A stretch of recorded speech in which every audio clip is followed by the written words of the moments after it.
Good morning, students. Now, today we are going to study about the real numbers, that is, the first chapter of our NCRT book. Now, this chapter is basically comprised of four different topics. First is the Euclid's division algorithm. Second is the concept of HCF and LCM. The third topic in the chapter will be about the rational and irrational numbers, and the last topic will be about the decimal representation of numbers. Now, um, in this video, we are going to discuss about the Euclid's division algorithm.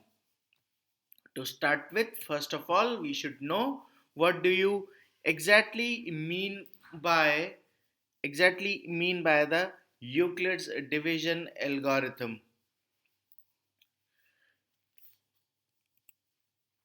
Now, this is an algorithm which we use to find the HCF of any two numbers. Although we have many different methods where we can find the HCF of two numbers, but here we will be using Euclid's division algorithm. Now, this algorithm works on a basic theorem, and this basic theorem is that for any two numbers a and b, there exist two different integers p and q, which will satisfy the given relation, that is a is equal to bp plus q. Now, if I am taking any example, let us say for 30 and 45. Now, these two numbers 30 and 45 can be expressed using this particular relation with a small condition which will say that a is always greater than to b. Now, for the same example, if we are taking here as 30 and 45, definitely the value of a will be the larger of the two, that is 45. Now let us study this particular theorem using an example. I have taken any two numbers 12 and 18. Now, as per the given theorem, a has to be greater than b. Therefore, the value of a should be the larger of the two. Therefore, we are taking the value of a as 18 and the value of b as 12. P and q values we have to find. Therefore, using the given algorithm, we can write 18 is equal to 12p plus q. The value of a is 18, the value of b is 12, p and q we will find. Now, we have to assume the value of p in such a manner that the sum of this particular value should be equal to this value. Now, if I take here as p is equal to 1, this will be 12 into 1 plus what value should we write here so that it should become 18? It should be 6. Therefore, we can say here we have 18 is equal to 12 into 1, which will give us 12, and then plus 6.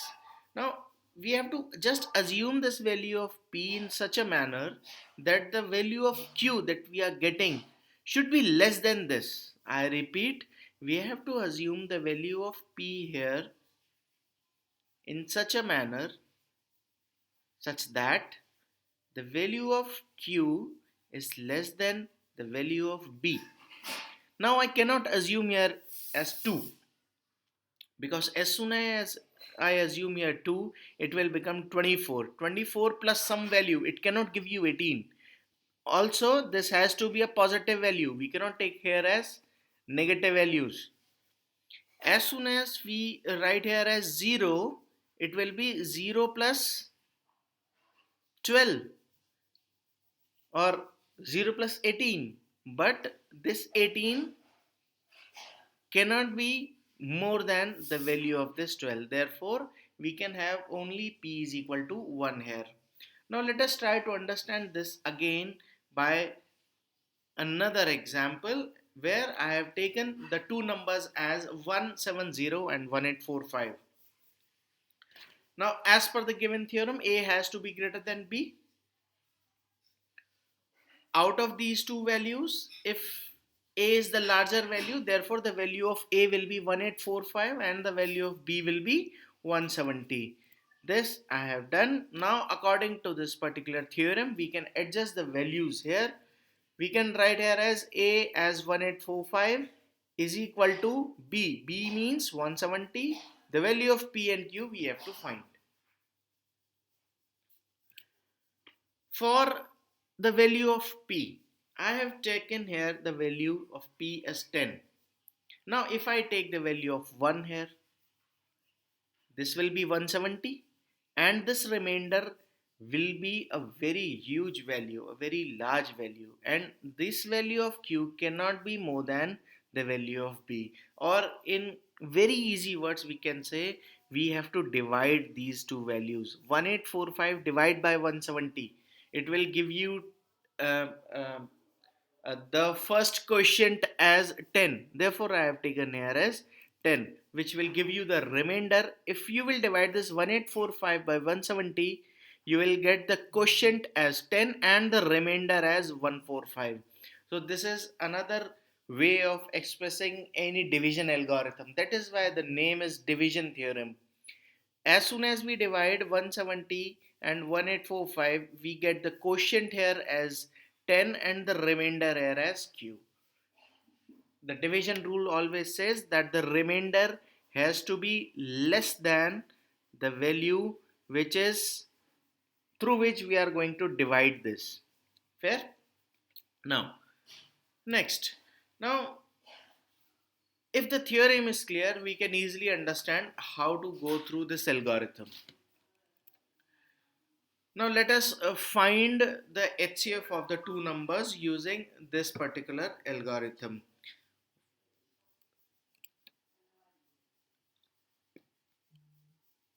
Let us take the previous two numbers 170 and 1845. The first step is that we have to express this in the form of A is equal to BP plus Q. As I have already told you, the larger value will be taken as the value of A and the smaller value will be taken as the value of B. Therefore 1845 is equal to 170 P plus Q. For P is equal to 10, I have already explained that as soon as you divide these two values, you will get the quotient here and you will get the remainder here. You will get here as 1700 plus 145. Now the next step, and the very important part, is in the next step we will replace the value of A and B by P and Q. Means for the next step, this will be the value of A and this will be the value of B. I repeat, in the next step, for the values of P and Q, in the next step we will be having the value of A and the value of B here. Therefore we will write here as 170 means the value of A is equal to value of B plus whatever value comes here. Therefore 170 can be written as 145 into 1, because as soon as we divide 170 by 145, we will get the quotient as 1 and the remainder as 25. Now we have to keep on repeating the same steps. Step number 4, here in the next step, this will become as the value of A and this will become as the value of B. We can write 145 as 25. I have taken this 25 because this is the new value of B. Therefore 25 into 5. How we are writing this 5? You just have to divide this. 145 divided by 25 will give you 5 as the quotient and 20 as the remainder. Again the same step. Next step will be the same, in which this will be the value of A and this will be the value of B. Therefore 25 can be written as 20 times. Again, how this I have calculated 1?